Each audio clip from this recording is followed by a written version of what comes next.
क्या वाकई कोई सितारा टूटता है? दुमदार सितारे कहाँ से आते हैं? तफसीलात जानते हैं इस वीडियो में। आसमान में होने वाली कोई भी वाज़ेह हरकत इंसान को शुरू से ही तजस्सुस में डालती आई है और आज हम इंसानों ने अपने समझने के लिए इन्हीं हरकत के मुख्तलिफ नाम भी रख लिए हैं। इन्हीं हरकत में से एक वो है जिसे हम सितारे का टूटना कहते हैं। लेकिन क्या वाकई कोई सितारा टूटता है? ताहम जैसे हम सब जानते हैं कि हमारा सूरज भी एक सितारा ही है, तो अगर ये सितारा फटे तो आसमान में कैसा मंजर होगा? यकीनन बहुत खतरनाक मंजर होगा। तो फिर जिसे हम सितारे का टूटना करार दे रहे हैं वो क्या है? इस टूटे हुए तारे की हकीकत कुछ यूँ है कि ये मरीख और मुश्तरी के मदारों के दरमियान मौजूद सयाचों में से एक पत्थर है जो कि जमीन की कशिश सकल की वजह से जमीन की फिजा में दाखिल हो जाता है। फिर हवा और इस पत्थर की सतह के दरमियान रगड़ से ये एक गर्म शोले की मानंद नजर आता है। इन शहाबियों में भी वही मादा होता है जो कि एक आम कोयले में होता है और इसी वजह से इसमें आग भड़क उठती है। इन पत्थरों को मेटियोर यानी कि शहाबी कहा जाता है। इनमें से अक्सर शहाबी कशिश सकल की वजह से जमीन पर आ गिरते हैं, पर इन शहाबियों के अलावा कुछ ऐसे सितारे भी देखे जाते हैं जो होते तो सितारे की तरह ही हैं, लेकिन उनकी दुम होती है और साथ ही साथ वो बाकी सितारों की निस्बत आसमान में तेजी से चल रहे होते हैं।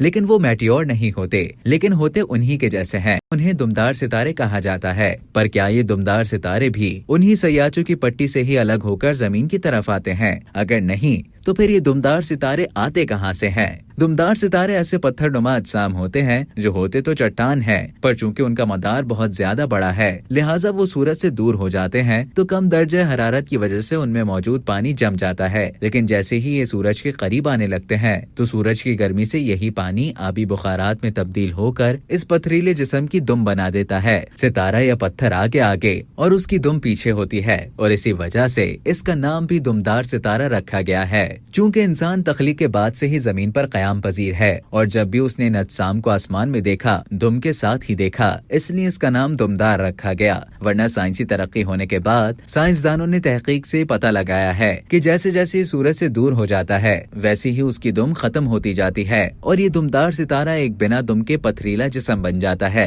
जैसा कि पहले बताया गया कि इन दुमदार सितारों का मदार बहुत बड़ा होता है, इसलिए सूरज के पास देर में आते हैं। लेकिन ये सब के सब सूरज के पास आने के बाद किधर चले जाते हैं? आइए इस राज से पर्दा उठाते हैं। इन तमाम पत्थरों का झुरमट सूरज से तकरीबन 1 नूरी साल दूर निजाम शमसी के गिर्द पत्थरों का बादल बनाता है। इस बादल की निशानदही यान ओर्ट ने की थी, इसलिए इस बादल का नाम उसी साइंसदान के नाम पर ओर्ट बादल रखा गया। हम सब जानते हैं कि हमारे सूरज से करीब तरीन सितारा 4 नूरी साल दूर है, यानी ये ओर्ट बादल सूरज और उससे करीब तरीन सितारे के दरमियान फासले की 1/4 दूरी पर है। जाहिर है कि सितारे की भी कशिश इस बादल में मौजूद अजसाम को अपनी तरफ खींच रही होगी। तो इसी खींचातानी का नतीजा ये होता है कि इन अजसाम से करीब होने की वजह से किसी जिस्म को सूरज अपनी तरफ खींच लेगा और इस तरह ये दुमदार सितारे जमीनी रिहायशियों के आसमान में रूनुमा हो जाएंगे।